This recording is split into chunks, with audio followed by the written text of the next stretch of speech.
in terms of the fastest sport in the world. Buxton, Naomi Schiff, David Wolfhard, and Jodie Sharp present To Speed. a new team bringing you full the F1 drama. It's sport's greatest soap opera.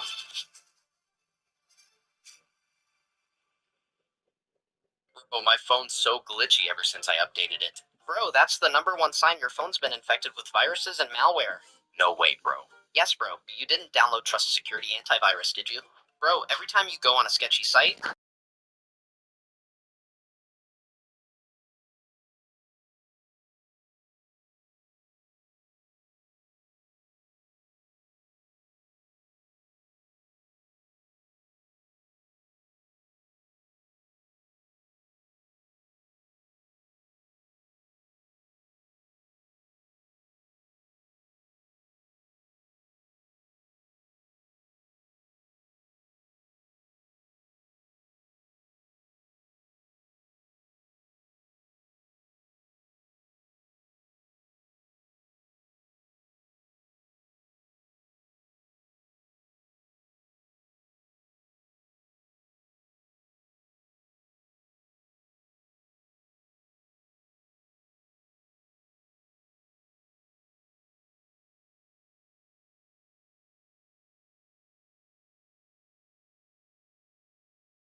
are going to see Dan Harper give him a mention beforehand. The Ulsterman, he is in the second of the Rover Racing BMWs. He's driving quite fancy his chances as they snake the way down. So, an aerial shot, beautiful, crisp, sunny day here at the Nürburgring Nordschleife. We tried last weekend, the snow thwarted us. This time, we have no snow, well not yet anyhow.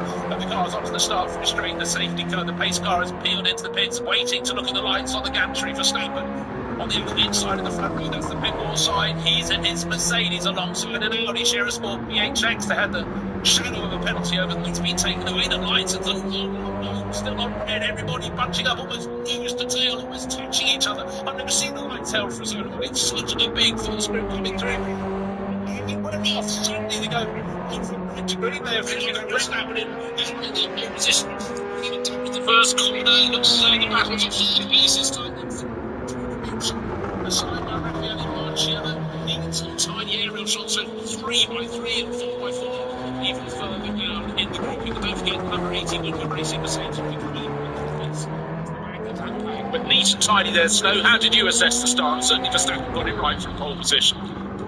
Sorry to interrupt, up to third place, as he does. I was going to say, he was the one that read the lights the best, actually. And I think it got to a point where I've never seen anything like that from the lights for so long. I think it's different. I'm going to go anyway. Fortunately, the lights went down at exactly the same time. So he was the gate. He's now to block place. The final miles, and it's now with Pittard's Mercedes. Start as well. But it is Verstappen that pulled away. So didn't try and go to the inside, but couldn't quite make it. As you said, something really narrow to tight, and this is where you've got to have your bits about you. And it's the first corner. Slight wind should be there. Dan Harper nearly got taken off the track. Someone diving up the inside. Person lost out at the start, but he's gaining position. It was Raffaele Marciello, third on the grid. He went down to about fifth. Porsche all went over the tail of Dan Harper, but that was very, very tight indeed for Harper. And the BMW M3 Touring making up ground. Yes, the touring model, the estate model. That's ninth. De Vilder at the wheel. Well, he's a great little driver, De Vilder. Again, a great big car. Yes, a great little fella. Second group of car just getting to the snaking final sequence of corners, coming onto the starting straight. They'll get their start, but already the knee grouping through to the Nordschleife, through the two left-handers, the tight lefts, the Schmitz curves, and the second group now are they playing with us? They had no idea the first group had that really long hold on the lines. The starter, well, he's going to get as many cars through that twisting final corner to give them an equal chance before he flicks it from red to green. The SB9 cars, they're not quite as close to each other, but that's the difference between pro drivers at the front of the field and the more AM drivers further back. But with Porsche Caymans leading this group, it's looking busy. This will be the Cup 2, Cup 3 class cars with a quick flick there, but it does look as though grid order will be maintained on the charge down to the opening corner. So they do. The pole starter in the group got through neatly, and it might have not been leaving the start of the season yet. They go with the tipping bombs for through the first game of the season. Frustrating incidents between them. That's good. I was just watching the lines close on. I think the two things I've never seen before from my they use the restart finish line, not the finish line, which is further back, which is why they explain the delay further down. Yeah, that's true, and it gives more of the drivers a chance than they get.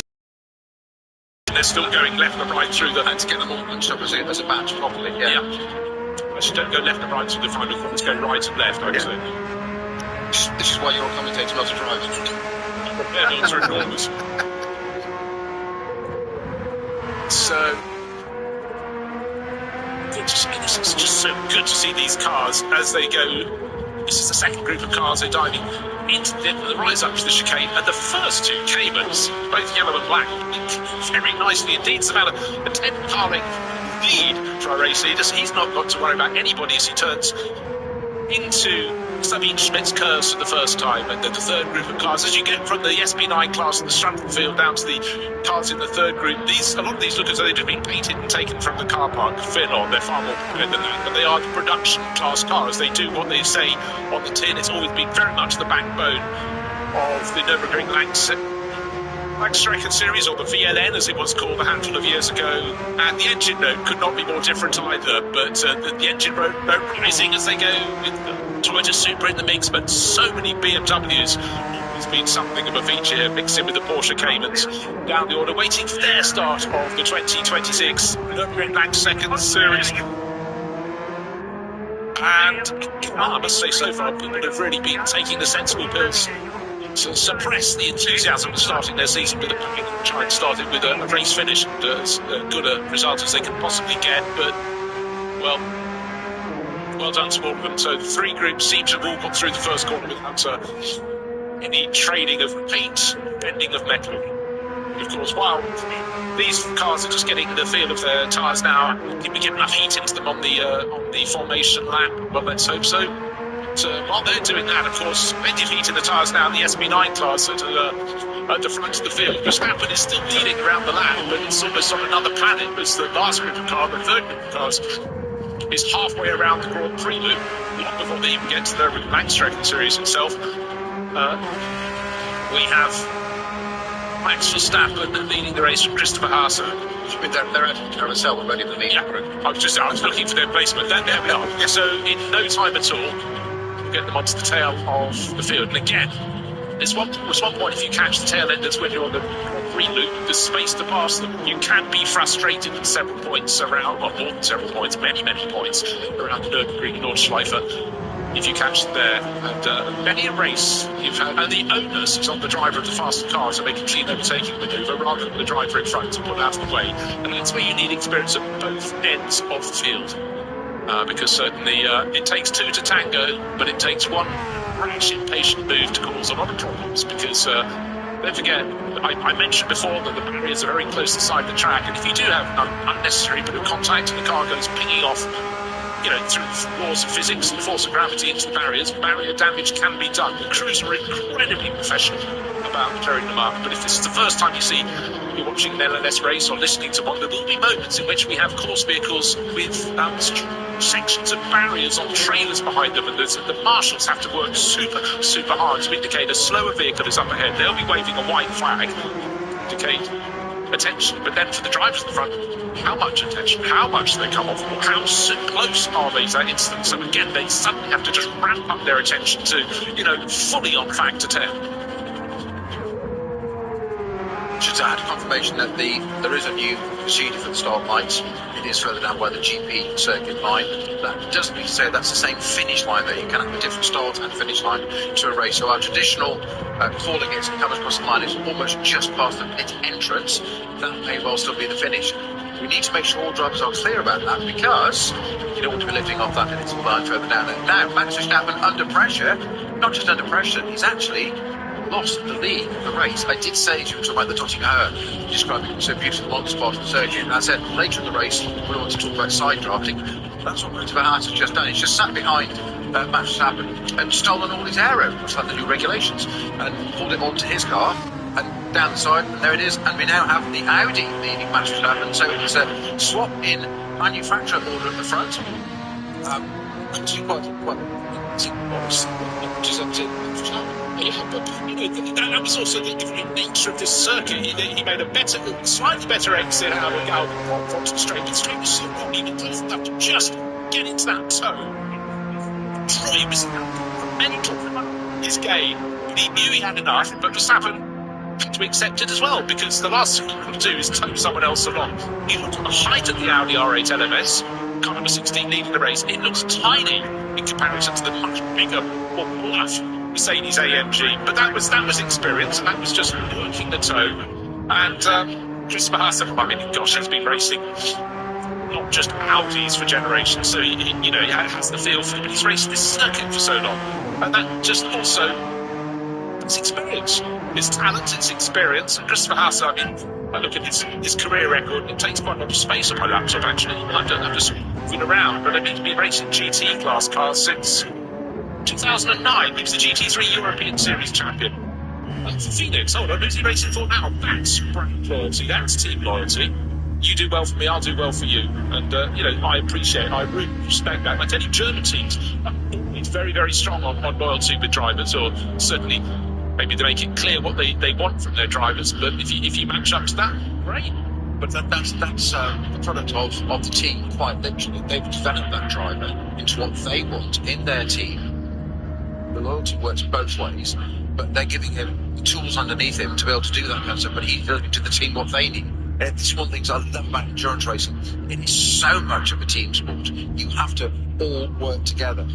Yeah, and there are many, many moving parts, not just on the car, but certainly the team is something one looks to. If you're the entry list, it does say it is on Tiger Street. It says Falco Motorsport. Others it would say things like Dunlop Motorsport, but the traditional marine and mid-blue portions have been run by Falco Motorsport were actually Schnabel Engineering for years.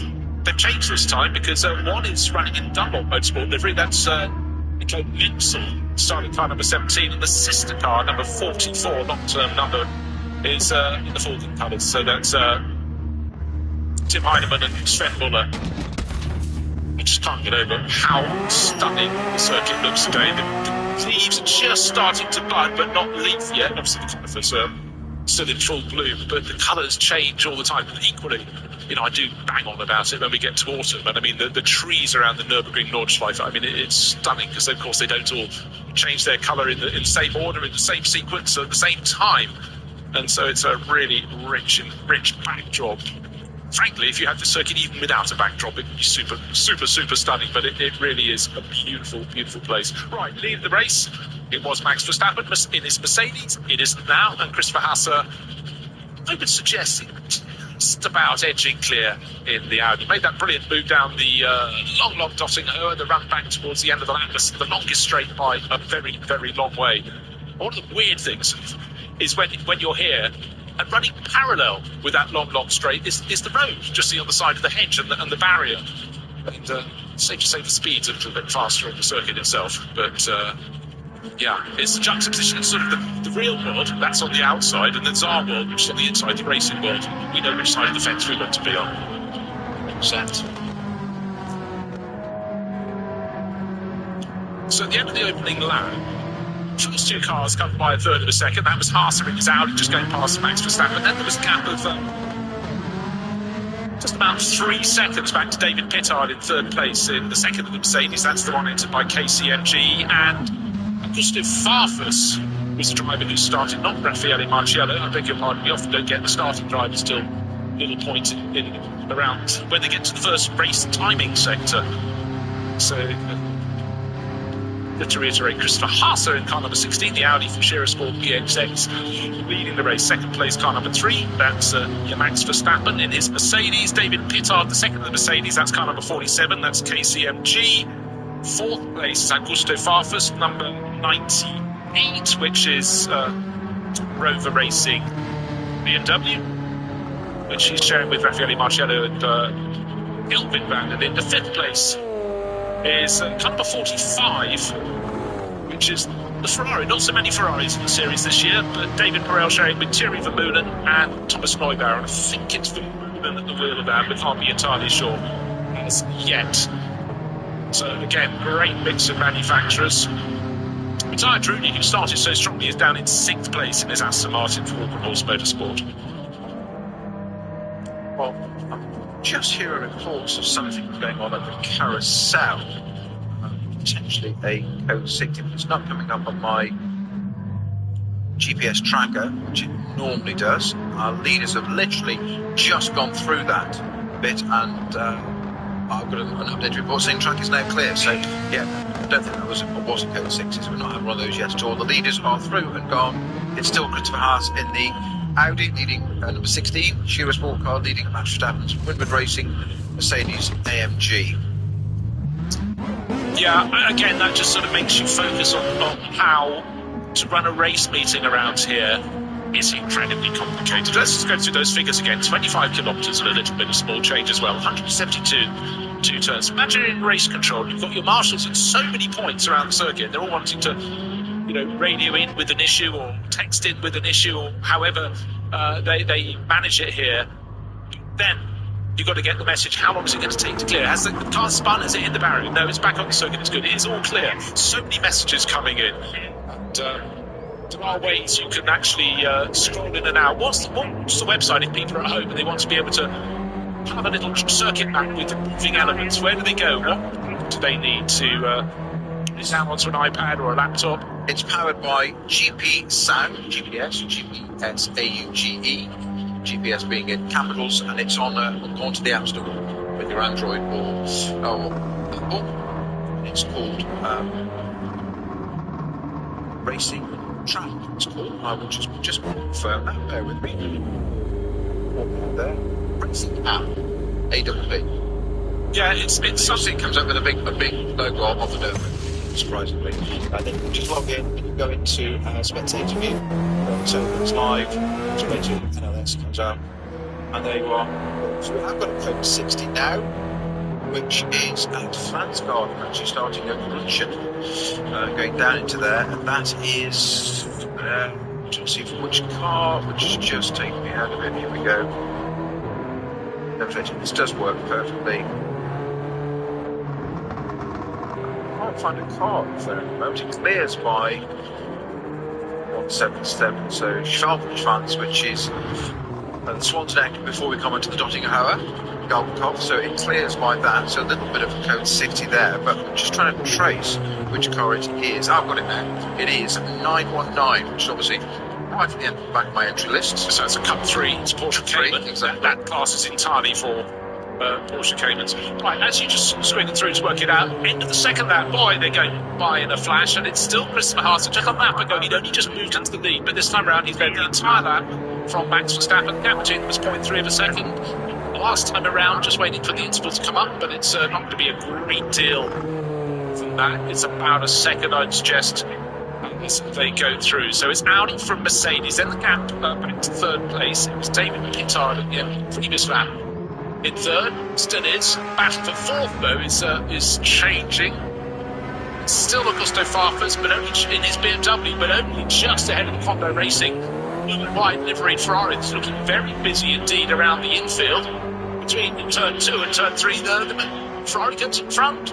So that wasn't a move that involved a slipstream. That was car handling very nicely, but in behind. They're fighting over fourth and fifth, but sixth and seventh nose to tail on the exit of turn 3 out over the curbing. A couple of other challengers, and that should be Matthias Drudy and Tobias Muller. Not Tobias. Tobias just had a problem with Sven Muller, I beg your pardon. When I say that, that's talking about car number 48, that's Muller, and that's the Bosch Motorsport by Black Falcon Porsche. But it's Tobias Muller, I beg your pardon. I mean, too many things he's showing about Dylan Pereira. Assenheimer. We've also just lost one of our first SP9 car, which is number 30 in competition, not Porsche GT3 03030. Not sure who was at the wheel of that, but it had Marco Siegfried, Stephen Ricardo. One of them had kind of this at the moment, but it's stopped also at Frogtown, so I'm hoping that 919 have got together. It is stationary there, which is why we have the code 6, although immediately after it cleared, so it's almost like it's pulled over to the side of the track. Yeah, this is stationary. Yeah, that's the Honey Cougar, a Korean company, and John Kim and the kind of Bruins and Stephen, they were Korean racers, but Marco Siegfried, the local driver, brought in for his knowledge of this circuit, and it really, really does count. We'll be talking about SP9 class cars. Let's just throw in, starting 14th, repeating 14th, that BMW M3 Touring that's drawn so much attention, the estate car version. Jens Klingman, he's in SPX. Just want to go down to see who's leading the way in Cup 2. And it's Tim Shearbar down in 23rd position overall. This is the class for cars that are running their 911 GT3 Cup cars. They've got their own class here, and the racing is always absolutely fantastic in this class. But at the moment, Tim Shearbar at the front of that group. But these cars occasionally get to lead the race. On outright performance, they shouldn't be able to do that, but they always have this ability to run a longer opening stint, well, any stint, than the cars in SP9 that does a little bit more fuel as they go around. And again, you sometimes think the lap time, they'll not be as quick around the lap, but in a straight line, could you explain why that is? They've got less error, so they've got less drag. It's very, very simple. And you say the GT3 cars, SP9s as we call them over here in this series, they have a grunt and they're quicker over the lap, be safe, but it's more of a seesaw, more graph. So the Cup 2 cars are just in a straight line. And actually, a well-driven one, an SP9 car, a very hard time, and you can see yourself, they've had a side draft on its own. Passing. And it was just so frustrating if you're driving a GT3 car, because you think you're top class. You think this car from another class, getting past you. And you have to then keep trying to go through on the straight, because you know on the rest of it, you will have the aero and it will all work for you again. And that's where, as you say so many times, Bruce, experience comes into play. It is, don't lose your cool, just ride them in. Yeah, the drivers are known for that, Yeah, that was called car collecting. Yeah. Wallflowers, all of them, wallflowers. Fire in the car, the driver. Right, now, our front runners much closer again, because coming up on traffic. Now half a car length down off the tail of the Audi, they're going past the production class cars, and again, this is the narrow part, it's the North side, rumbling over the curbs on the left of the circuit there. That was our race leader, Christopher Haas, who knows this circuit, but he got a little bit maybe discombobulated as they went past one of the production class cars. And again, I'm not complaining, it's bright and it's shadow as well. We've got a proper sunny spring day here, but just as they went into darkness, maybe a slight adjustment, rattled on the curves. Now Verstappen is an eighth of a car length behind, almost taking the rear wing off the Audi in front of him. They have to haul it up because there are not one but two slower cars out on the six. Was that a course vehicle, Code 60, and suddenly they have to back it off very quickly indeed. Sometimes you're just about to car stuck at the side, half off the circuit, but half on the circuit more to the point. So that's why they've been told the speed limit drops away from them.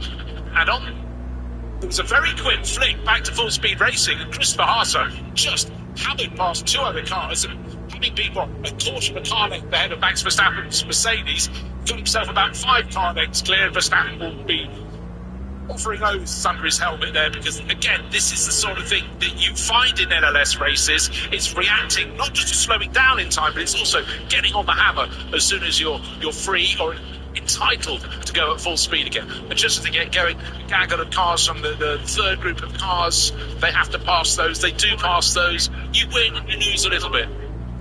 If we need half of that, we should read about not champions, but somebody else, isn't it? 4-time world champion, he will be loving this. It's something that he's a racer through and through. This is what he'd be loving, something totally different. These sorts of opportunities can pick up. Doesn't get that in single make racing today, which is Formula One. It's so much more exciting. Don't forget, he does an awful lot of sim racing. Entirely. So he'll have practiced this through and through all these different situations, and that's what he will use sim for. As will other drivers, to literally, word includes in the name, simulate situations and get experiences. You can metaphorically press reset on a simulator when it goes wrong. Here you can't, but you're a bit more prepared. Yeah, again, as soon as you get an instant, you have to look down your entry list of 136 cars. 491 is the car inside the circuit. Is a Hyundai i30N. So, unfortunately for its two drivers, Ralph Wiesner and Richard Schaefer, one got to start the race, one probably won't have a race at all. But hopefully that car can be moved to a place of safety. And again, I extol their merits every single time I look at a Nürburgring Langstrecke Series race, but the marshalling have to be astonishing here. Because bear in mind, at the start of the race, they're standing there for a very long time before anything comes past. Then eventually they get this rolling, rumble of thunder, and through come 1, 2, 3, 4, 25 or so cars from the top class, nose to tail. Then they get a slight gap, then the others. Then once the race is in its form, in its shape, you have the grouping of cars, the slower cars coming through, minding their own business, having their own battles, and then come the SP9 class cars that leave the field. It's a different game, but when an incident happens, it's how everything, all the communication is made. Verstappen just having to back off a little bit, a production class BMW moving slowly. We've also got a Porsche of the yellow. There's the yellow flag. Given a toe. Again, it's enough when you're trying to see where the circuit goes here, because it's twisting and turning and rising and falling the whole time. You've also got to be very alert to all the marshals and what colour flags they might be waving. So Verstappen had to back it off. But sometimes you get a moment where the first few cars might get through a zone and then suddenly becomes a slow zone, so everyone else behind them loses ground, or vice versa. And you hope over the course of the race it balances out. But some races you have to go, it fell into my hands today, I'll take it. Or conversely, I'm food behind it, didn't fall my way. But what's happened on that lap is Christopher Haase built a little bit of a lead. It seemed to come down, and then he just got it right. And he's about to go through the final corner onto the start-finish straight. Verstappen's coming through afterwards. When they go to the start-finish line, I think the gap will be out to about 3 or 4 seconds. We'll see. So that was Christopher Haase's experience. The fortune of how the battle broke in front of him. 100% just read it perfectly, and that's where the experience comes in. Here, the second place man, Verstappen, won't be kicking himself on that. He's done nothing wrong. It's just a whole different situation, and that 1.1 second has now gone out. Exactly as you said, 3.3. So it's tripled. Yeah, in that time. So perfect. So the estate car is it's a touring station wagon, whichever you want to call it. What is Aston Martin's called? Shooting brake. shooting brake. Just In the thick of it here, it's running. De Vilder's still at the wheel. He started the car to the Schubert Motorsport entry, which is currently running in 14th. which is where it started, but it's been did it up to 9th on the Grand Prix, so preferred the lap. There was so much going on, but it's I think, to be honest, I'm saying, we're giving it some favour, saying, can it finish? Shouldn't get in the top 10. Why shouldn't it be up at the front? It's just a longer version of their car anyway. Yeah. It's fine. I think if it runs to the end, I expect that car to be in the top 10. Yeah, why not? Well, absolutely, why not? But it's got plenty of company around it. Again, you have to look beyond the top 10 when the field is as good as it is, because it's finally been Nico Menzel, who, he's been racing here forever and a day, and it's really, really good scrap. Menzel's actually got through on the start-finish straight, hasn't he? By the look of it.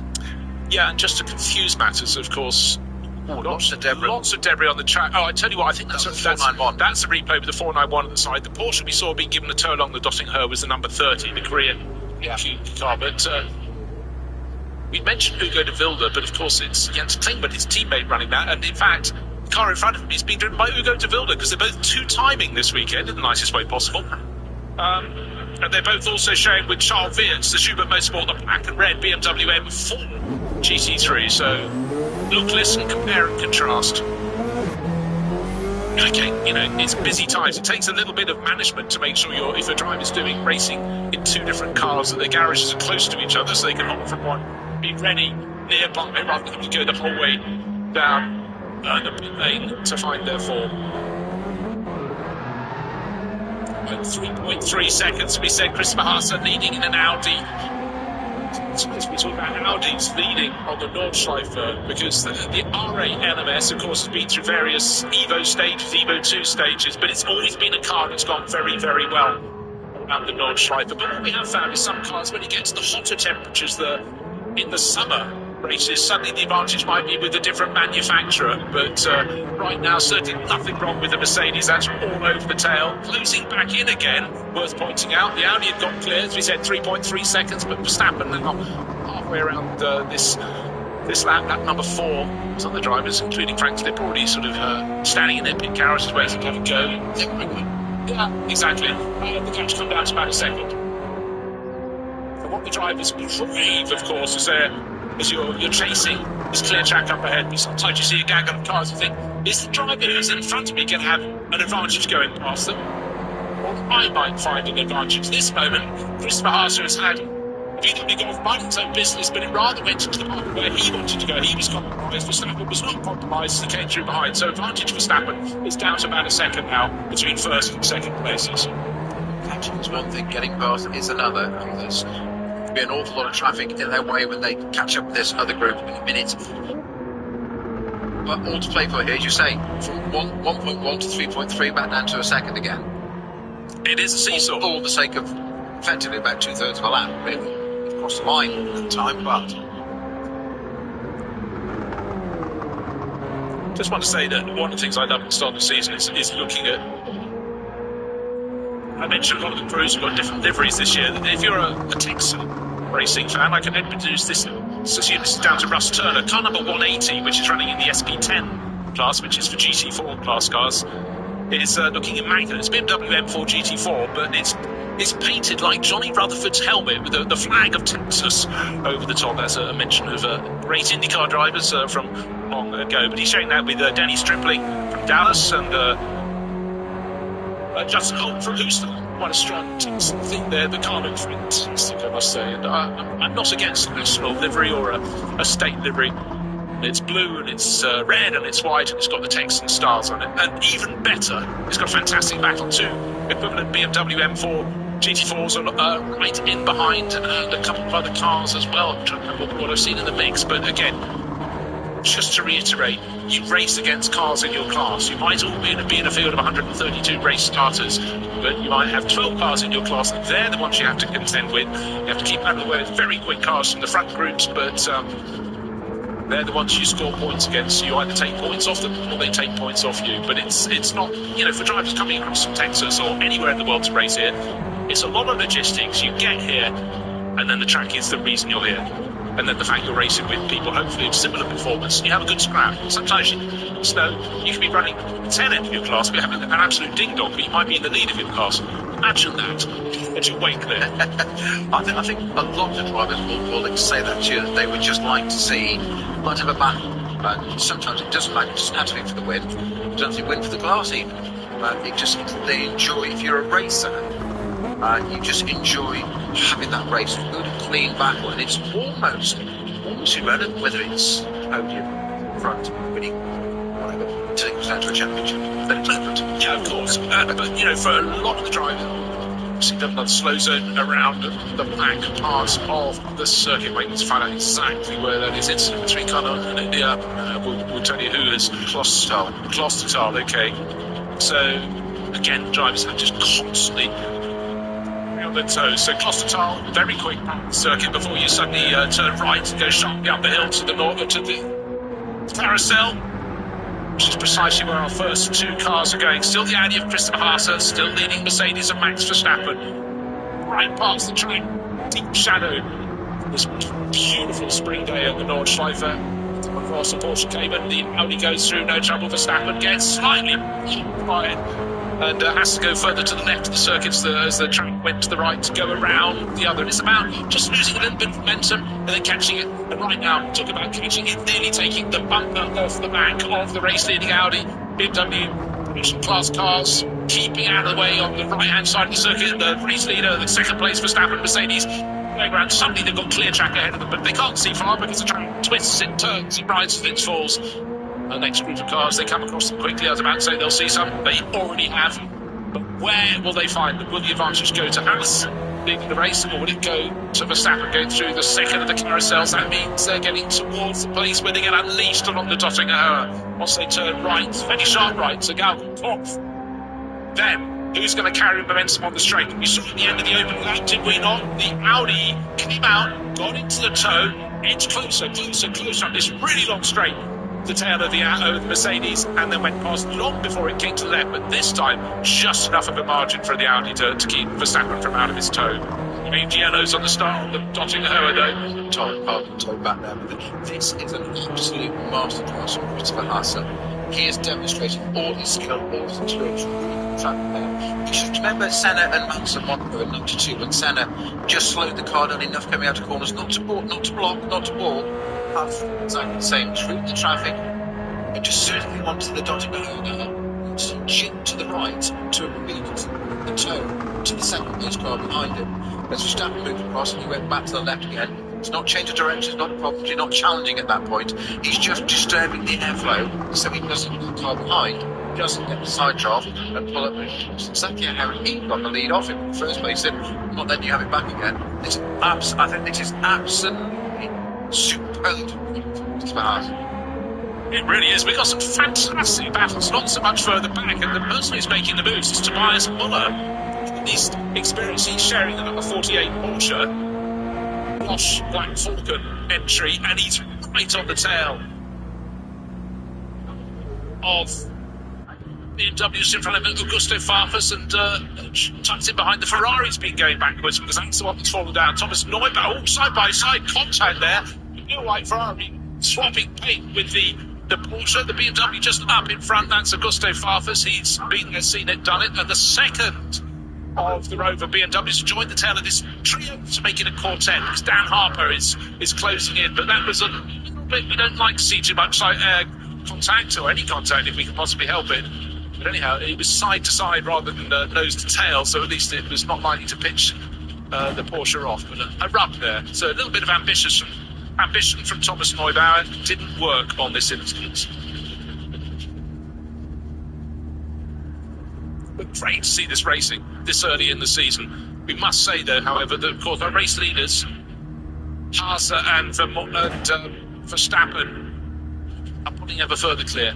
They've all of the drivers at the front end of the field would have had to contend with traffic, where they found it, how they passed it. But the first two covered by 0.8 per second. Then there's a gap of 13 seconds back to David Pittard. Pittard all on his own, he's 7 seconds clear of the best of the rest. In fact, the cameras have hardly fallen on his car since he got up to third place on the opening sequence of corners, but he's probably quite happy now. He'll be in his measure, but it's in behind from Farfus, Tobias Moller, Thomas Neubauer, Dan Harper, nose to tail, then just a little bit further back, may be able to catch up again, is the best of the Aston Martins. Matteo Trulli started well, but it's fallen down a little bit. He's in 8th place for Walton Horse Motorsport. That's a great start from Pittard, who was 6th on the grid, down to 3rd, literally about 3 turns into the first lap, didn't he? Yeah, he was effectively 5th on the grid, because remember, the second of the Winwood Racing Mercedes was starting from pit out. Actually, I haven't checked that it did get out of pit out. It's got its problems back to he's down in 33rd position. We'll see. So clearly something not quite right. Disappointing for them. Up front, though, it's a fantastic battle, but it's the gaggles of cars. It becomes more and more complicated, more likely to lose several places when you've got 3 or 4 cars close together coming across the traffic, because you lift off a little bit, someone's riding the tail, they may have had a better line of sight, and they can see where the car in front is moving and what might be happening. But actually, as I say that battle from Augusto Farfus to Dan Harper has closed in all over again. It's stretched a bit around the back part of the circuit, but as they start the next lap very close together. This is the moment where Thomas Neubauer, turning up the inside of Tobias Muller's Porsche into turn 2 and clattered into its flank. Muller was a little bit hesitant turning into turn 2. There was no hesitation from Thomas Neubauer, but anyhow, Bush luckily didn't come to anything worse. I was going to say on the initial sight of it, it looked a bit clumsy. I think it was actually just a bit of hesitation to pull the Ferrari out. So, excuse me, I've got to go somewhere. Yeah. And tried not to clash into the other car, but unfortunately, a little bit there. If anything, I think the Ferrari actually saved a bigger incident there. Yeah, I agree. There was definite hesitation from Tobias Muller. He was very close to the BMW of Augusto Farfus in front, and it was just one of those things that happened. But right now, Muller has now got onto the tail of Augusto Farfus. He just marginally clear of the Ferrari of Thomas Neubauer, the car that took his door, the one that just lost out to Hansenbach. And that is car 4th in the group, the second of the row with BMWs of Dan Harper. So he's got to do all the hard work again to play catch up on that front. But again, another man that we've not mentioned enough yet, but this part of the BMW junior team that's now been temporarily disbanded. I say that because I'm convinced they'll come back again. BMW probably don't know that, but I think they will. I think these things just happen a bit. They're cyclical, aren't they? It just happened. But Neil Bahag, another one of his teammates in that BMW junior team, Dan Harper knows this place like the back of his hand as well. Great to have Ian McCarthy on board with us again. Good to have you back and enjoying another NLS season. He has just pointed out on X that Max is the new boy here. He's renting, but he has raced in 2 classes, 3 very different cars, and of course one of them over there. So he's had quite a bit of seat time. Yeah, sort of goes. That's everything, put it in perspective, yes. Yeah. But again, I mean, to race this in one sort of car is one thing, but to know. I'll just pause my conversation for a second, because suddenly we have Verstappen all over the tail of Christopher Haase. Where's the traffic up ahead? Haase actually, look how dynamic these cars are. They're not nailed down. I think you can say that, because Haase's Audi was really shifting out little bumps around the back part of the circuit. And again, I just have to keep emphasising the narrowness of the circuit. It's just that proper racing cars are a bit loose. They're a bit narrow. Just what you want. Yeah, I mean, if the tops keep going, stuff, they're not going to drive with them. But is Christopher Haase under pressure here? No, because what his view is, it's just another driver. Even that Volvo who it is, actually exposed that from his mind. It's not Verstappen. It's just another person in a Mercedes. Deal with it. It's absolutely the right mental approach to this. Yeah. Until he beats it, then he takes the glory. Yes, I think so. It's good. It's clear to be quite dry because Haas just cut one of the corners, as you do, make it the shortest route around a lap, and basically Verstappen and gave him a face full of dirt in his face because their right-hand tyres were just over the serrated curbing, but it's all fair and love and war. What I'd like to see, though, is camera behind Verstappen's car because he's totally moving around because they're not tiptoeing, they're thrashing these cars and just moving around as they go, because if it's nailed onto the circuit, it's probably not quite as quick as if you can take and adjust your line in the way they can. You talk about stones and dirt being thrown up in a GT3 race almost 20 years ago now in Parc Ferme. I had an extremely irate Frenchman wanted to basically kill me in the Parc Ferme, and I genuinely didn't quite understand it. I thought, well, just went to the second stint, still in the Parc Ferme, and don't think I've done anything. Don't recall any incident with his car, whatever. And very notable by his absence was my teammate in the Parc Ferme, a certain Phil Keeler. And it wasn't until we got into the Parc Ferme, the whole situation of being damaged, dissolved, whatever, that Phil admitted to inquiry and goes, oh yeah, it was a non-different term earlier in the race, and he'd done exactly what you just described. He ran wide, deliberately, and fired a load of stones and bits into the driver behind, basically to put him off and slow him down. I was like, so there you go. Teammates. Where's the mate going out exactly. there? Right, on to another lap. Christopher Haas leading the race, but by maybe half a car length. Verstappen, this is a shorter straight. It's a start and finish straight. Would he make a dive down the inside? I don't think so. Well, Haas has got it covered. If you want to go around the long way, my friend. So what he'll try and do now is switch back to the inside. Indeed he does. Haas runs a little bit wide. Max Verstappen doesn't quite get the job done. He's over to the right-hand side. He's all over the back of this Audi.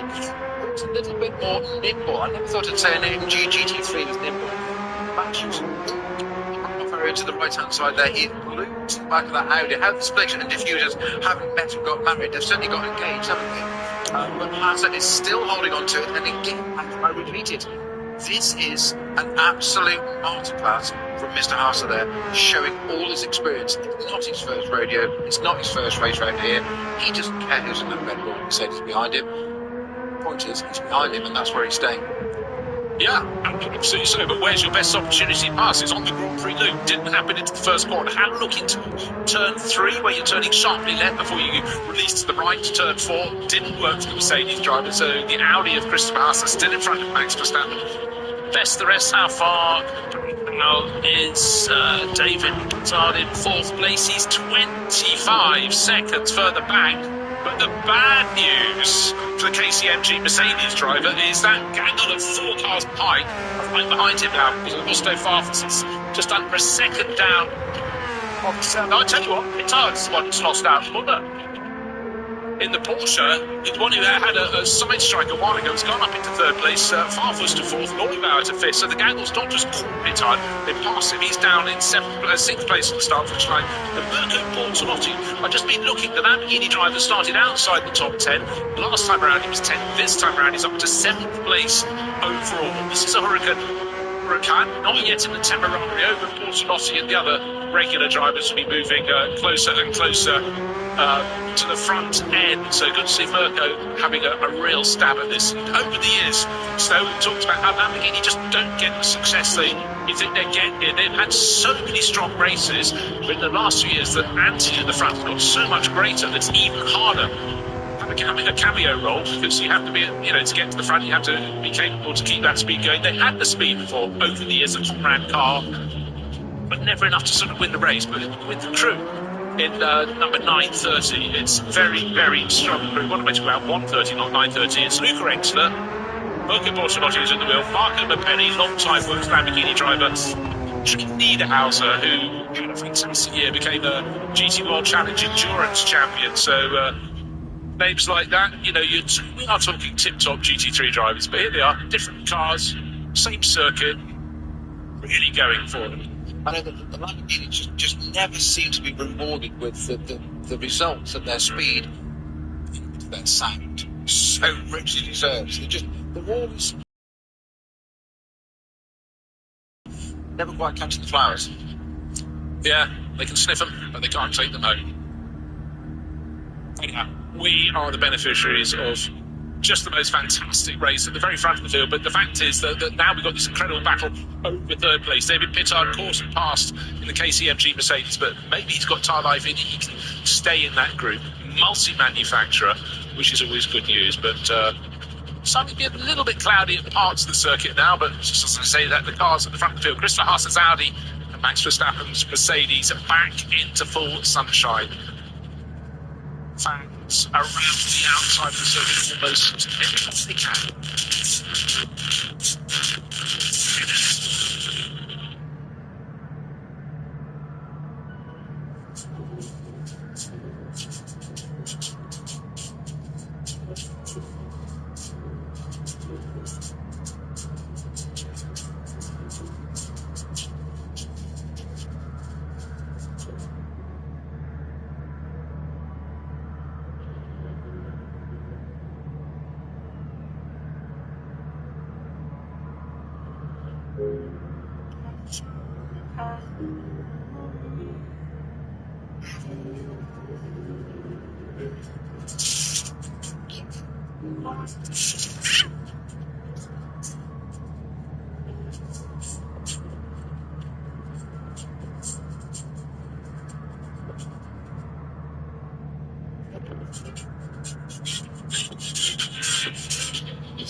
Und jetzt ein eigenes Motorsporterlebnis.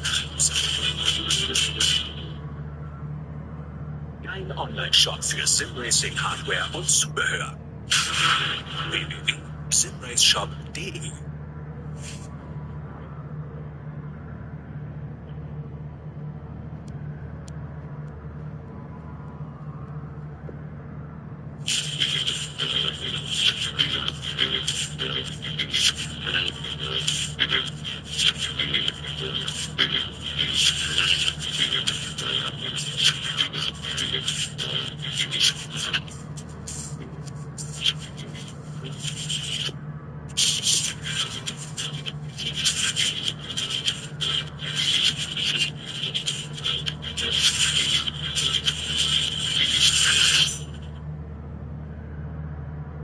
Hier gibt es keinen Raum für Fehler. Kein Entkommen. Nur Asphalt, Adrenalin und die Legende. Die grüne Hölle vergisst nicht. Sie verzeiht nicht. Jede Kurve ein Kampf, kein Platz für Schwäche. Die Nordschleife ist kein Ort für leere Versprechen. Sie ist der Ort, in dem sie gehalten werden. Engineered for the Green Hell. Offizieller Partner der NLS. Liebe Fans, lovely Fans, besucht uns auf unseren Social Media Kanälen, follow us Auf Facebook, Instagram, YouTube und TikTok. Willkommen bei der NLS.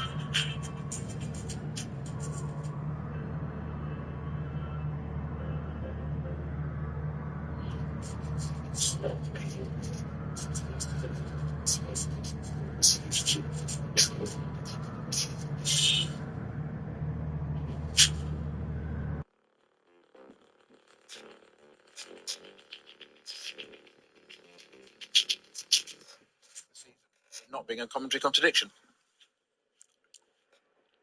We can. And so, a brilliant early spring day on the Nürburgring Nordschleife. And we've got a cracking race to get the season properly underway. Handful of little incidents. We've seen the rescue crews out on the circuit, retrieving a couple of cars, including the number 30 Hankook competition Porsche, the 491 Hyundai. Seems to have clattered the barriers, scattered some debris, but the rescue crew is doing an astonishing job of not just getting the stuff off the circuit, but also the marshals just making the messages crystal clear for the drivers. And we now have 6 laps on the board. And it's still Audi from Mercedes. It's still Christopher Haase by 0.9 of a second. He stretched his legs. And for Mercedes and Max Verstappen. Just to reiterate, the first driver to blink and come in and make a pit stop was KCMG. I'm sure that was running a lonely third. But Nerey Fukuzimu's taking that over from David Pittard. And by having that pit stop early, it does mean it's a shorter pit stop, but then their final pit stop will also be early relative to their rivals. That'll be a longer pit stop for them. But I'm sure it's something they worked out. So the next question is, which of these, with the 2 leaders, is going to pit first, or simultaneously? I would reckon simultaneously, because I think so. We tend to get, if you have clear running, everything sort of is perfect. You get an 8-lap stint around here on a tank of fuel. But when you've had the formation lap as well, 7 laps is when you expect them to come in. What have we got on the board? We're on lap number 7. So, can any advantage be gained by Christopher Haase or by Max Verstappen on this lap? But also, will either of these drivers stay in for stint number 2 as well? Verstappen's car is sharing with Jules Gounon and Danny Juncadella, so he's got to, if he gives them both a go, he might do a double stint. They have 1 stint each, but the car he's racing against, Christopher Haase, only has 1 teammate, Nico Hanke, so he will probably do the second stint, then hand over to Hanke to do 3 and 4. But what do I know? I'm in a commentary box, I'm not the team manager. And the theatrical part of my little brain is picturing these 2, both pitting, changing drivers, standing there and having a Top Gun moment where basically Christopher Haase says, "You can be my wingman anytime." It's a bit of theatre, so indulge me. Yeah, so he spent his childhood in a movie theatre. In a bubble. The bubble's good. Bubble's good. I think it was more of a vortex. Anyway. So actually, having talked a short while ago about how things were going in SP10, which is a class that gets better supported every year, better variety. I better tell you who's leading that. That's the class for GT4 class cars, and it's car number 176, Jörg Wieber, a driver with a huge amount of experience around the Nordschleife that's coming out on top at the moment. That's the Pro Sport Racing Mercedes, and he's showing that with Yannick Himmels and Anton Abe, so he's the most experienced of that crew, but he's in the front of that class, so just working through. A car number 170 is second in that class, which is a Toyota Supra, so we have this variety. That's the all-Japanese crew. Kazuto Kataka at the wheel and Miki Koyama will be taking over at some point. And third in class, we mentioned it before, it's the Texan car number 180, the BMW M4, and it's Ogborn at the wheel of that at the moment.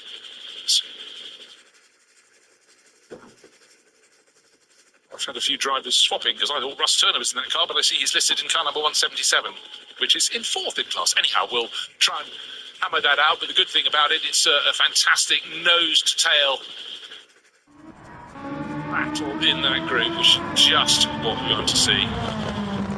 You did mention at the very beginning on the formation lap, Bruce, of the variety of manufacturers. You talk about the drivers all the time and focus on this a lot in this first stint, where we're just going up to our first of our leaders' pit stops very shortly, I suspect, possibly at the end of this lap. But Karen, we have Audi leading from Mercedes, Porsche, BMW, Ferrari, and Lamborghini. How cool is that? A bit of variety. Yeah, no, absolutely. But also, just that we said at the start of the race, you can't only. It's easy to focus on what's happening at the front of the field, but you have class battles, and we have the SP10 class. 5 cars, the top 5, as it gets the kind of carousel, are covered by 1 shot. They're covered by 2 seconds. So we're very near to the end of the first quarter point in the race. We're nearly up an hour.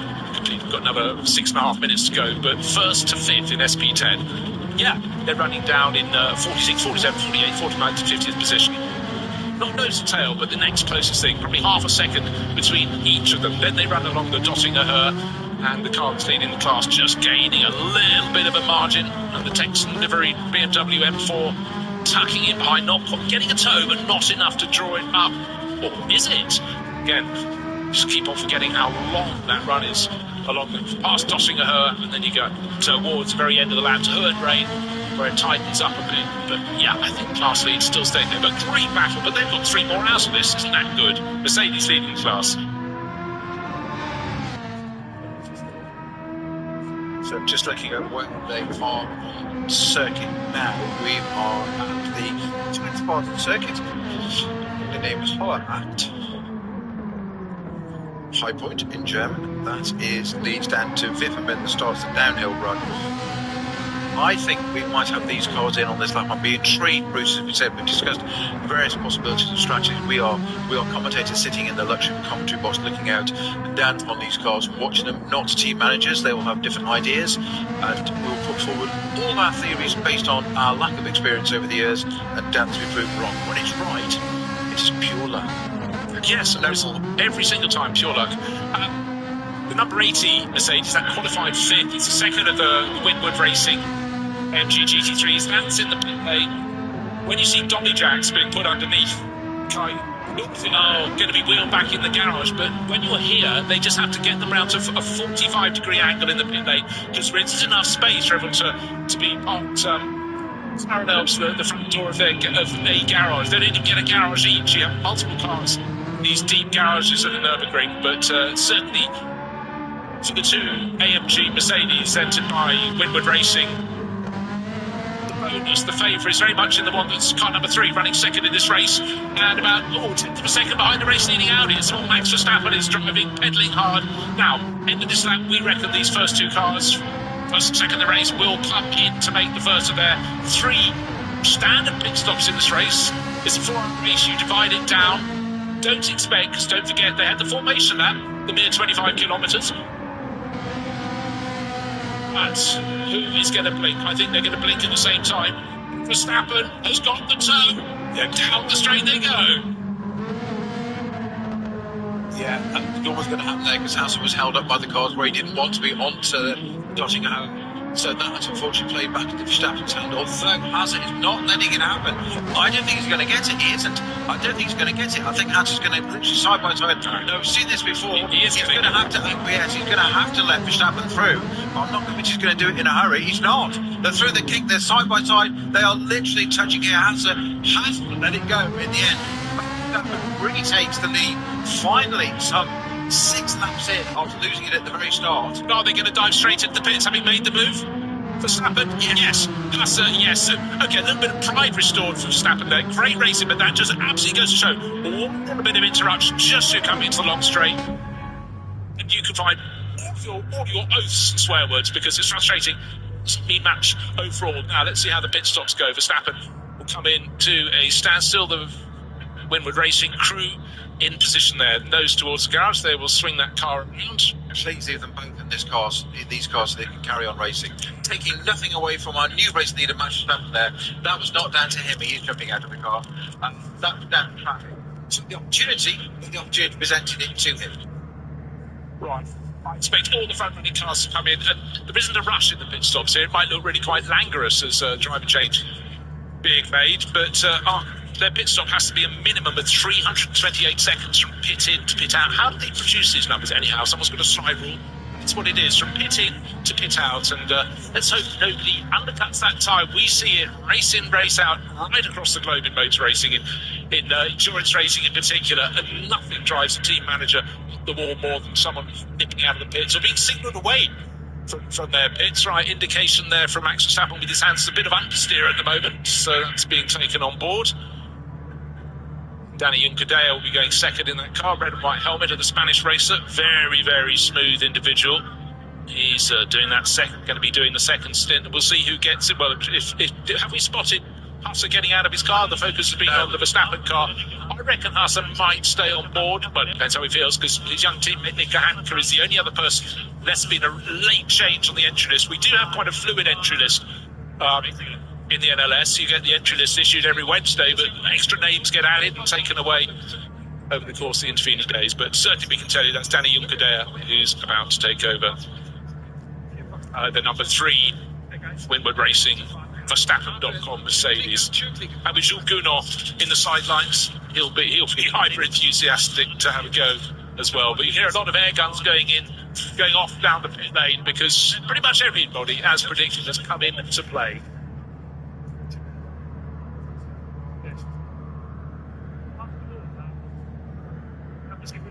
Yeah, everybody had top to 10 really, isn't it? Yeah, well, that's as you'd expect. We might expect the Cup 2 Porsche to come through and do another lap. Not yet at the 1 hour mark of the 4 hour race. We've got 1 minute to go on that.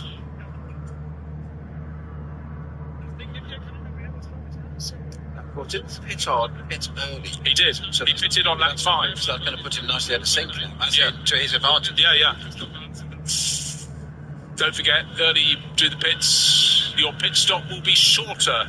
So we get the situation, it may well be, when the Audi and the Mercedes, or the Mercedes and the Audi as they were, tell you what, it's back to being Audi ahead of Mercedes, because I paused because we're waiting for the Audi to be released. Its pit area was further down towards pit exit. Shearer didn't. And Danny Ungade was going in the fast lane of the pits, but the Audi just hauled itself back across. Don't know if it's still Christopher Haase, but we do know Verstappen is Hanke. Yeah.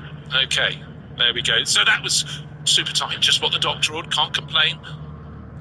Won't complain, but having just ceded the lead by that brilliant, misfortune of being caught by traffic going onto the long return straight, the number 16 Audi just being towed past by Max Verstappen, who was not taking no for an answer, was he? As he decided when he went to the kink Hohenrhein, he was still coming through, but by dint, let's hope their pit stops were both under 328 seconds. Otherwise, they'll be getting a time penalty. I'm just so hoping my little sort of theatre Verstappen from the heart of the pit have gone, you're good, mate. You're good.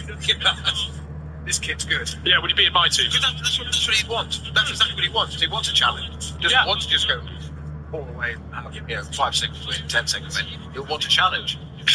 So the battle is to recommence. It's interesting you said that little bit of traffic gave Verstappen the moment. He saw it, took it, made a good most of it, got the lead into Tiergarten. Fitzpatrick did not make it easy for him. They did trade quite a bit of wine on the way. Right, what I need to see on a track map is where is Niro Fukuzumi in the KCMG Mercedes, because remember that it went out to about 20-odd seconds, 25 seconds maybe, when David Pittard was off the tail of the battling Audi and Mercedes, the 16 and the 3 that were in the lead of the race in that opening stint. His pit stop would be 22 seconds slower. He's on the other end, he's just finished. Sorry, 22 seconds shorter for the early pitting KCMG Mercedes, which should put him back on the track. Here, he's just behind them. Just behind this group. Okay, take a face for the Audi again. Ahead of the Mercedes, the Shearer Sport car kicking up the dirt. This time it's Danny Ungade who's going to be blinking as the dust comes in. And well, I'll tell you what, he obviously blinked to miss his braking point because he's gone ahead by the next corner as they go past Hasselback and moving swiftly on towards Arenberg.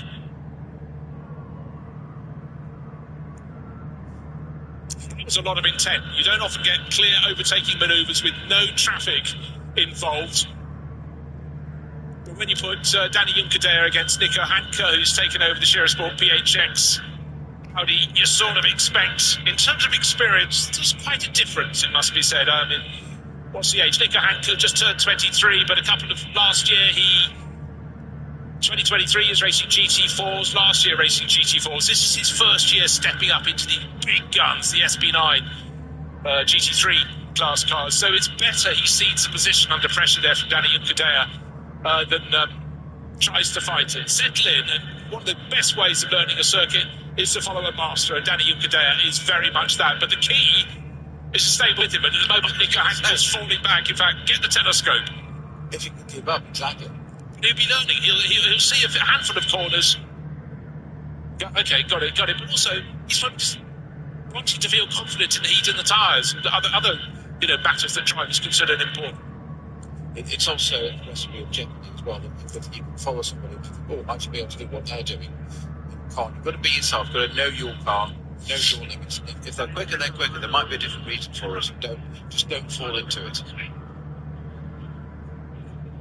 Yeah, so many things to be considered, but the worst thing to do is try to go too hard too soon if you're not fully confident, because that's where you might hesitate, and hesitation never good when going on the brakes or on the throttle. But anyhow, well, that was a really interesting run into the pits. Mercedes number 3 having just taken the lead, Max Verstappen brought it into the pits. By the time they went out, the number 16 Audi, Christopher Haase, handed over to young Nico Hanke. Hanke got out ahead, but not long after they got onto the Nordschleife itself, face full of dust as Hanke ran a little wide with extra momentum. By the time they got to the next corner, some distance away, Danny Juncadella into the lead of the race. Beautiful move, brought from experience, and again, just noticing, hold on, he's run a little bit wide. He can't get the power down just yet, and he's got dust all over his tyres. Yeah, I've got more speed. I'm putting my Mercedes into the lead of the race. So I've just got a very quick update. Remember I said at the very beginning that our guy that just got the licence in the 112 BMW 325 Stuart McLaren, Vanessa and Sam Holman said that car didn't quite make it around the formation lap. He just messaged me privately and just said, unfortunately, gearbox issue today during quali has kept us from racing. So obviously they tried it, but the grid it hasn't. So what a shame that all that work, get your licence, and then don't even do the first few corners of a 4-hour race. But Stuart, I'm sure you and the rest of the team will be back very shortly in the next round 3 will come back. You've got your licence now. Get on with it. Unhappy Nessa has to be called. That's a stage name, if you will. Right, well, it's been a cracking fight. This, so far, just got to see, can Nirei Fukuzumu stay close to the lead duo? He knows his final pit stop's going to be longer than theirs, but it almost gave him that thing, track position, which certainly can be quite a factor around here. Don't forget, the car qualified very nicely, 6th fastest by David Pittard, the KCMG Mercedes. Yeah, Pittard in a Mercedes this year, get used to it. But have to see how the crew can fare, because if they can fight with the lead 2 cars, well, that will give them a lot of confidence and be great. But clearly, in terms of regular race pace, the number 3 Mercedes, the number 16 Shearer Sport PHX Audi are the class of the field.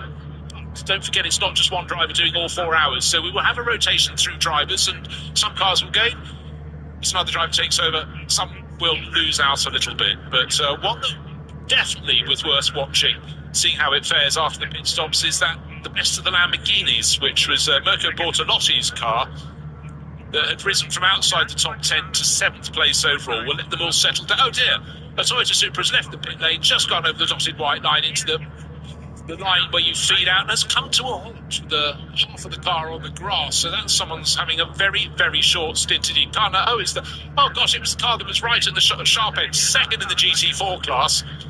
I think Pataka in the Toyota just handed over to teammate or vice versa, but that is not going anywhere at all.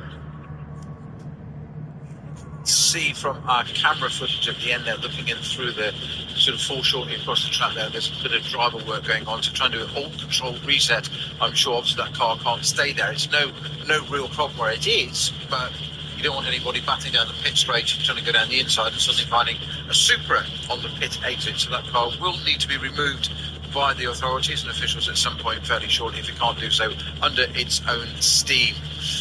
So, meanwhile at the front, it's Danny Juncadella in the Winwood Mercedes, currently leading from Hanke in the Shearer Sport Audi. That's swapped around. I'm looking for the fastest times of the race so far. Fastest lap by Max Verstappen in that Mercedes was a 7:53.5. Christopher Haase, I said he was on fire, 7:52.7. That's proper. It is, isn't it? That you covered that there. That was about lap 3, I think. Yeah. That was a lap that he gained about a 3-second margin, and then the traffic worked against him. Right. Cracking battle now. Unfortunately, Nico Hanke falling back a little bit, but Nirei Fukuzumu had taken the KCMG Mercedes past, and just as they complete another lap, the better place of the 2 BMWs from Rover Racing goes through as well. So order chopping and changing. With the end of lap 8, Danny Juncadella leading. This is after all the front runners made their first pit stop. He's got a margin of 6 seconds of the KCMG Mercedes. So that was the one. Just remember, the KCMG car, Nirei Fukuzumu, that pitted 2 laps earlier. That means at the end of the race, its final pit stop will probably be 2 laps earlier than rivals. And they gained about 22 seconds, because their first pit stop could be shorter, but they'll have commensurate pain at the end of the race. But right now, KCMG running in 2nd place overall. The change came behind them with Jordan Pepper gaining a position, car number 99 Rover Racing car. Nico Hanke falling back to 4th in the Shearer Sport PHX Audi that led the race in the hands of his teammate Christopher Haase in the first stint, and Matthias Drudy, best placed Aston Martin, in 6th. Now we've got a Code 120 currently just on the exit of Exmüller, going up to Bergwerk, and it's 2 cars currently. One is number 500, which is the VT2 rear-wheel drive class, which is the Adrenaline Motorsport 330i BMW. And a bit further behind that, I am seeing, although my screen GPS keeps dropping it off and putting it back on again, but it's intermittently telling me it's car number 8. If that is the case, that's the Uta Racing Audi R8 from SP9. That's the AM car with Alexei Pedemenko or Selv at the wheel of that. It keeps logging on, logging off my screen here. The only constant is, though, Bruce, if you're listening, that it's car number 500 is stationary, Adrenaline Motorsport car. So whether the 8 is there or not, I don't know. I will keep you posted on that. I will try and just let me see if I can do a bit of a debate on that. The 8 appears to be moving again, albeit very slowly, heading up towards the carousel. Yes, it is moving, but slowly, so that's why I just speared off that bit at Exmüller, but it's not going at pace, shall we say. I'll tell you who is going at pace. So that's Danny Juncadella settling in very nicely in the lead of the race. The Winward Racing entered Mercedes, took over from Max Verstappen. He was 6 seconds clear at the end of his first lap out of the pits. Remember, he came out in second place, got ahead of Nico Hanke's number 16 Audi. That's fallen back to 4th place and will lose further ground because he's not yet on the pace of those around him. But can Nirei Fukuzumi for now hang on in second place overall? But just again, that final pit stop for the 47 KMG Mercedes he's driving will be longer than those that came in after the standard pit stop sequence of lap 7. At the end of lap 7, and everybody and their best mate came in as well because they couldn't do 8 laps on their tank of fuel. But since then, certainly Danny Juncadella pulling further clear. I want to see what sort of pace Nirei Fukuzumi can lap in relative. Is he gaining or losing? I would suggest he's further into the stint, so should be gaining a bit. A car being towed along the Döttinger Höhe. Again, Force vehicle, orange flashing lights on the roof, and the driver's accelerating onto that long run for home. They can see it from a long distance off, and the tow vehicles tend to run the right-hand side of the track from the driver's point of view. That's the side where they can sooner turn into the pits, or if you've got a damaged car, drag it to the side of the circuit by some of the circuit openings, and then pop it away.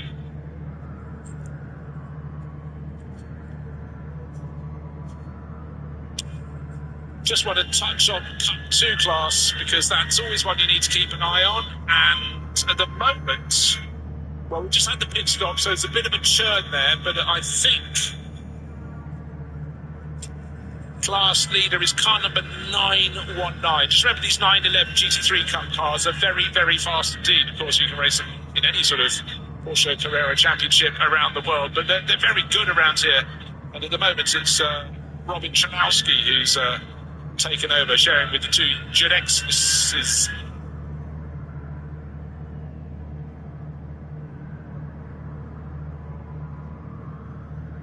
So weather conditions still set fair. A little bit of a light white cloud. Blue sky is the important element. Not always a guarantee here at the end of early days of spring. Who's the unfortunate person getting a tow? Aerodynamic and physical.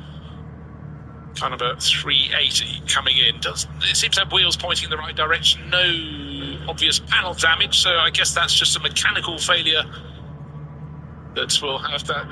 That's interesting. A slight rebodying of a standard Corsa. So just when you think a mark is not dead and buried, but just not in full health, they come back, but doing something a little bit different. So yeah, I did notice that when I went through the 490 cars entered in the race down the entry list. But Volker Strycek was racing that. Of course, we know him for many years for racing, of course, that Opel Manta with the foxtail.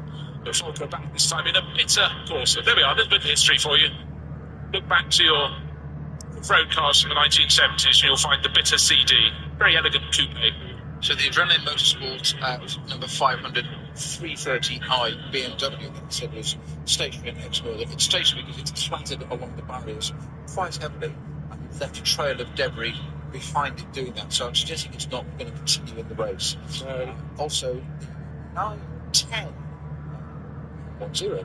which is the Schmillis Racing 911 GT3 Cup from Cup 2 class, has received a flag with the orange circle for repeatedly not checking its transponders working. That is vital for not just for timing, but for the officials. In fact, it's much more important. It's about safety and tracking where the car is, GPS on the track, not just from us, our spectators view, and I look wonderful at timing for the drivers and the team, but actually for code 60 infringements where you are on the track. It's entirely a safety thing.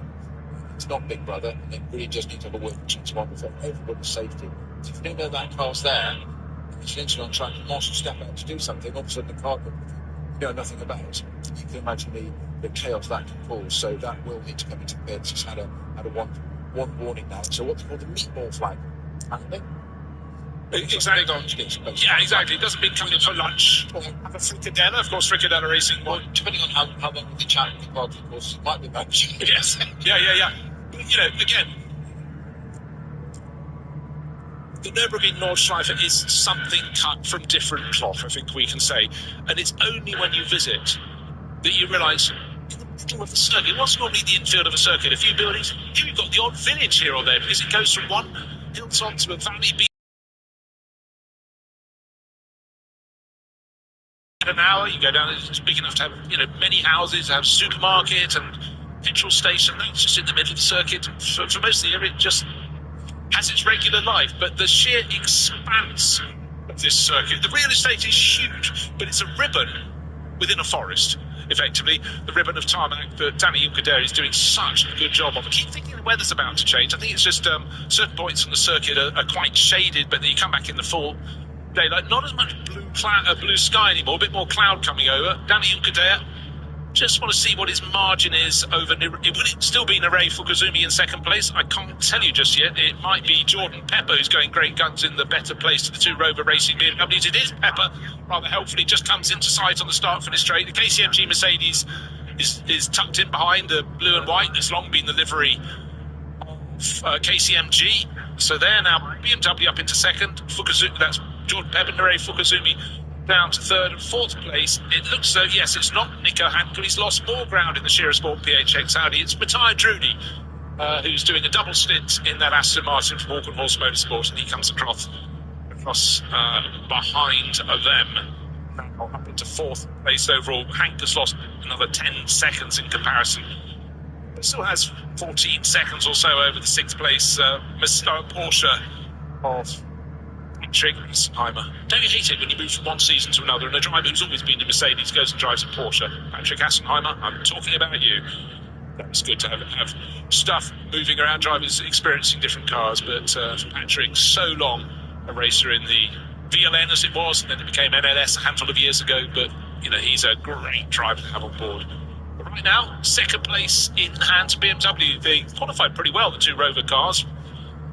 But the number 98 that was put third on the grid by Raffaele Marcello didn't have the best opening stint in the race. It fell down the order a little bit, but that is now clearly making its comeback towards where it ought to be in the field. And but it's the sister car that's better placed. It's Jordan Pepper in 99 who's in third, whereas 98, Raffaele Marcello, now on board, is down in 7th place.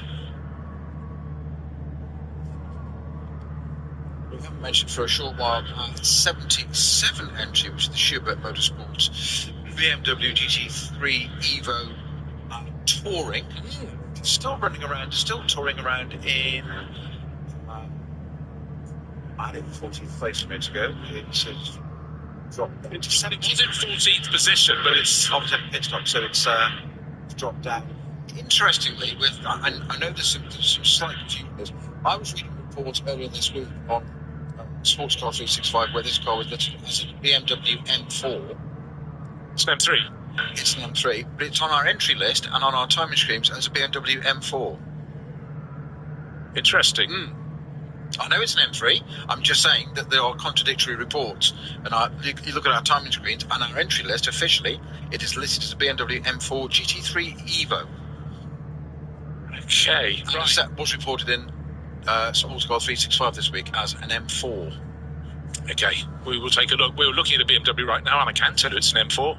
It's GT3 mod, but it's car 98, and that shouldn't be in the area that it is. It's being swung around. This is the car Raffaele Marcello had just taken over. It started the race in the hands of his teammate Augusto Farfus. Raffaele's done one lap, and the Swiss driver is sitting in the pit lane going nowhere fast. Let's see what exactly they're doing at the moment, just refueling it. This is confusing because I was thinking, did he manage to eke out an extra lap? But no, there are 9 laps on the board, and that means that will tumble. Luckily for them, the sister car, Jordan Pepper, as 98 is pushed into the garage. It clearly was out of sequence to be back in so soon. Second visit to the pits. You only need 3 in the race, but if you're having the second after an hour and 20 minutes, that is too soon. Mechanical problem of some sort. Drivers staying on board. Mechanics communicating with each other. Dolly Jack being pulled out from under the car, put back underneath. So a little bit of clarification needed there for Rover Racing as to what is untoward. But right now, not too many people working on that car at all. And driver undoing belts, and it's always hard to tell which is Raffaele Marcello's helmet because he changes it, I think, according to the day of the week. But that's a big disappointment. That's over and out.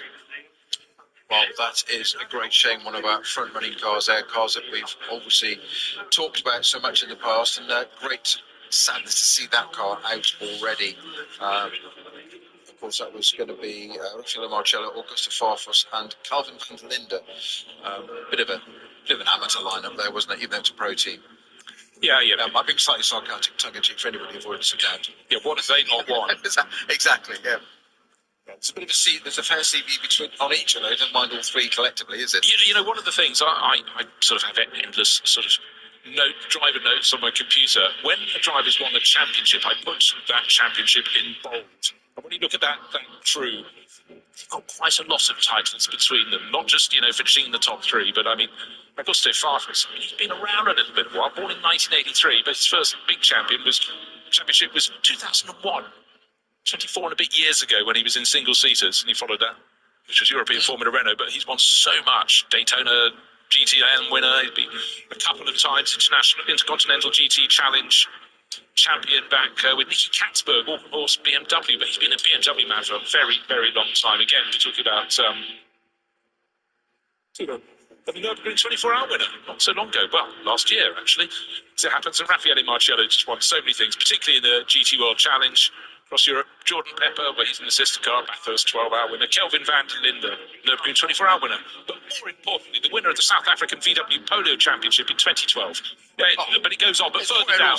It is, but again, Bathurst 12 winner, da-di-da-di-da, Nürburgring 24-hour winner, da-di-da-di-da, several times over, Dubai 24-hour winner.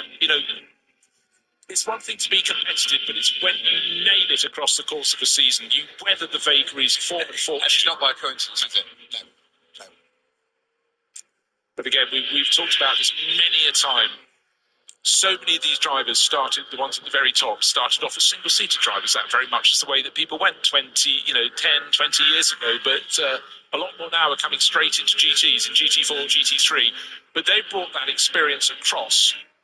Some of them have really made it work for them. And some of them, if you're banging the drum for single-seaters, there's still that thing called moolah, money, that can ensure your career continues. Others, drivers of equal merit, if not superior merit, they try but don't have the money, they can't move up the ladder. And the beneficiaries are we, the fans, and the commentators, and the people involved with the teams, because we've got all these tip-top drivers who've changed their course, come into GT racing, and GT racing, particularly in GT3, has just become this global formula, championships all around the world.